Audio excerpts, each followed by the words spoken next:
Assalamualaikum warahmatullahi wabarakatuh. Alhamdulillahirabbil alamin wa bihi nasta'in ala umuri dunya waddin wassalatu wassalamu ala asrofil anbiya'i wal mursalin sayyidina wa maulana Muhammadin amma ba'du. Yang saya muliakan para alim ulama, para kiai-kiai, para ustadz-ustadzah, yang saya hormati para pejabat-pejabat desa, para pemerintah desa. Tak lupa kepada seluruh hadirin yang insya Allah dirahmati Allah Subhanahu wa Ta'ala.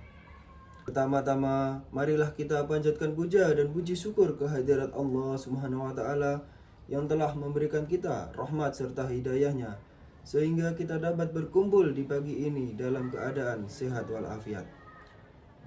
Salawat serta salam semoga tetap tercurahkan kepada junjungan kita, Nabi Agung, Nabi besar Muhammad Sallallahu Alaihi Wasallam, yang telah membawa kita dari zaman jahiliyah menuju zaman yang terang benderang ini. Hadirin yang dimuliakan oleh Allah Subhanahu wa Ta'ala, izinkan saya, Najib Ahmad, menyampaikan tausiah dengan judul Ikhlas. Mudah diucapkan, sulit dilakukan. Beberapa orang mungkin mengatakan bahwa sabar dan ikhlas terlihat seperti pinang yang dibelah menjadi dua. Namun di antara keduanya berbeda. Sabar ada di saat kita menunggu keputusan Allah. Sedangkan ikhlas adalah sikap melakukan segala sesuatu perbuatan hanya untuk Allah dan juga menerima apapun yang telah diputuskan oleh Allah. Saya mulai dengan sebuah cerita dikisahkan satu waktu Nabi Muhammad SAW sedang berkumpul bersama para sahabat dalam satu majelis. Tiba-tiba ada seorang jamaah bangun dan bertanya, "Rasulullah, aku ingin bertanya sesuatu." Rasulullah menjawab dengan ramah, "Silahkan, apa yang ingin kau tanyakan wahai sahabat?" Dengan sikap yang agak tegang, sang sahabat itu pun bertanya dengan rasa penasaran, "Siapakah di antara kami yang akan masuk surga ya Rasulullah?" Beberapa sahabat kaget dengan pertanyaan itu, karena dianggap mengandung unsur riya dan ujub, bangga terhadap diri sendiri, serta tidak pantas dipertanyakan. Ada juga beberapa sahabat yang marah terhadap pertanyaan itu. Salah satunya Umar bin Khattab, yang memang terkenal garam. Umar langsung berdiri dan mengeluarkan pedang dari sarungnya untuk menebas kepala sang penanya. Rasulullah segera memberi isyarat kepada Umar untuk duduk, dan Umar pun kembali duduk. Jika Rasulullah tidak memberi isyarat, mungkin kepala orang itu sudah terbang. Rasulullah tersenyum mendengar pertanyaan itu, dan kemudian beliau menjawab, "Kalian semua lihatlah ke pintu. Sebentar lagi sang penghuni surga itu akan muncul." Setiap mata sahabat pun langsung menuju ke arah pintu, dan deg-deg hatinya menunggu kedatangan orang itu.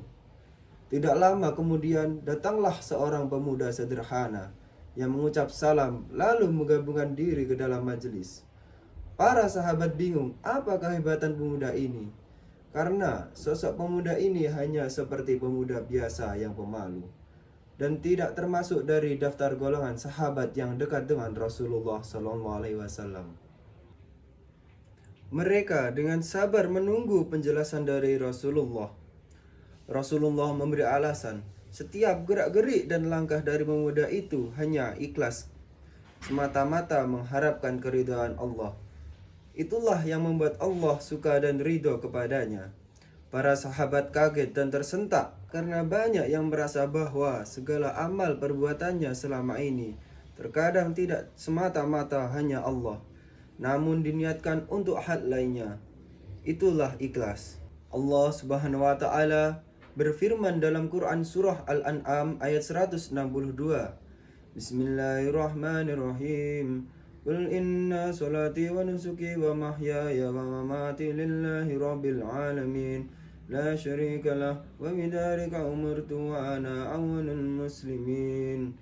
Sesungguhnya salatku, ibadahku, hidupku dan matiku hanya untuk Allah, Tuhan semesta alam. Rasulullah bersabda, "Inna a'malu binniyat." Kalau kita melakukan perbuatan hanya dengan niat karena Allah, maka keridhaan Allah akan kita dapatkan. Tapi kalau tidak, bersiaplah karena biasanya kekecewaan yang akan didapatkan. Selain itu, keikhlasan juga bisa dilakukan dengan menerima segala ketentuan yang telah ditetapkan oleh Allah untuk kita. Misalnya, kita ikhlas kuliah di universitas yang sebetulnya tidak diinginkan. Kita ikhlas bekerja di tempat yang gajinya mungkin tidak sesuai dengan harapan kita. Ikhlas menerima ujian dan cobaan yang telah diberikan oleh Allah untuk kita. Dan seharusnya dengan demikian bentuk hilang seperti itu akan menuntun kita untuk menjadi hamba yang bersyukur. Dan dengan rasa syukur itu, maka seperti janji Allah pasti akan ditambah nikmatnya. Dan ingatlah tatkala Tuhanmu. Keikhlasan harus dilakukan di 3 waktu, yakni sebelum melakukan perbuatan, ketika sedang melakukan perbuatan, dan setelah melakukannya. Iblis berkata, "Ya Tuhanku, oleh karena Engkau telah menetapkanku, sungguh akan kuusahakan agar anak manusia memandang indah perbuatan dosa yang tampak di bumi, dan aku akan sesatkan mereka semua, kecuali hamba-hamba yang ikhlas di antara mereka." Quran Surah Al-Hijr ayat 39-40. Yang kita ketahui bersama, iblis adalah musuh terbesar bagi manusia. Ayat di atas semakin menegaskan dan menjabarkan betapa jahatnya rencana iblis. Dia telah berjanji dengan segenap tenaga dan kekuatan untuk menyesatkan seluruh anak-anak Adam yang tidak memiliki keikhlasan dalam mengerjakan sesuatu. Jadi jika tidak ingin diganggu oleh iblis, laknatullah, maka mulailah untuk melakukan segala perbuatan dengan penuh keikhlasan. Perintah Allah Subhanahu wa taala agar manusia muslim selalu ikhlas dalam beribadah. Allah berfirman, "Inna anzalna ilaikal kitaba bil haqqi fa'budinah muhlisina lasahuddin." Sesungguhnya telah kami turunkan kepadamu kitab Al-Quran dengan kebenaran. Oleh karena itu, beribadahlah kamu kepada Allah dalam keadaan ikhlas. Quran Surah Az-Zumar ayat 2. Dari ayat tadi Allah menjelaskan bahwa cara beribadah yang paling benar itu hanya menyembah Allah semata dengan penuh keikhlasan, bersih dan murni dari pengaruh syirik dan riya. Oleh karena itu, hendaklah beribadah ditunjukkan kepada Allah semata, bukan karena ingin dipuji oleh manusia.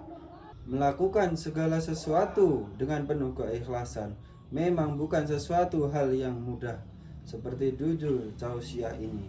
Jika ikhlas memang sesuatu yang mudah diucapkan tapi sulit dilakukan, tentunya kita harus terus-menerus melatih dan memperbaiki diri kita untuk mengerjakan sesuatu dengan penuh keikhlasan, tidak mengharapkan sesuatu apapun dari pekerjaan yang kita lakukan kecuali hanya untuk Allah.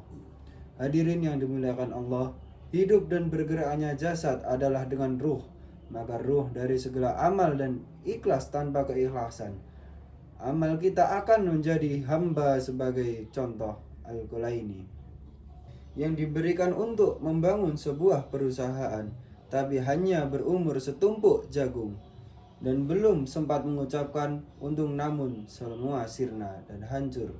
Sebabnya bukan kekurangan tenaga, bukan kekurangan usaha, bukan kekurangan modal, bukan kekurangan perhatian, tapi semua itu terletak pada kekurangan ikhlas. Demikian ungkapan guru besar Al-Khulayani. Mulanya ada suatu pekerjaan dicemooh, kan dicibir dan diejek, bukan diminati, bahkan dihalangi.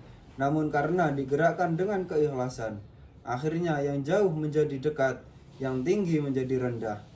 Cemooh menjadi pujaan, cibir berubah menjadi pujaan amal. Usaha itu menjadi tegak lurus dan kekal abadi. Ketika yang mendirikan telah hancur di kandung badan, tetapi amal yang digerakkan setiap masa akan dikenang. Dalam beramal ikhlas menjadi ukuran besar apa pahala yang kita dapat semakin ikhlas. Seseorang dalam beramal semakin besar juga balasan yang diterima. Semakin murni karena Allah dan melakukan sesuatu, maka semakin bernilai amalan itu di sisi Allah Subhanahu wa taala. Setelah kita memahami isi dari berlaku ikhlas, maka marilah kita mulai memupuk dan melatih diri kita untuk ikhlas dalam segala hal. Hadirin yang dirahmati Allah Subhanahu wa taala, berakhirnya tausiah ini saya tutup dengan hadis Nabi Muhammad sallallahu alaihi wasallam. Aku pernah bertanya kepada Jibril tentang ikhlas. Lalu Jibril berkata, aku telah menanyakan hal ini kepada Allah. Lalu Allah berfirman, ikhlas adalah salah satu dari rahasiaku yang aku berikan ke dalam hati orang-orang yang aku cintai dari kalangan hamba-hambaku. Semoga kita semua bisa menjadi pribadi yang dicintai oleh Allah Subhanahu wa taala. Maka dengan itu kita bisa merasakan nikmat ikhlas yang diberikan Allah. Mudah-mudahan kita menjadi hamba Allah yang mukhlisin. Amin ya rabbal alamin. Itulah yang dapat saya sampaikan. Semoga bermanfaat bagi kita semua. Tiada satupun yang sempurna walaupun kecil. Pasti ada celah dan cacatnya. Terima kasih atas segala perhatiannya. Mohon maaf atas segala kekurangannya. Akhirul kalam. Wassalamualaikum warahmatullahi wabarakatuh.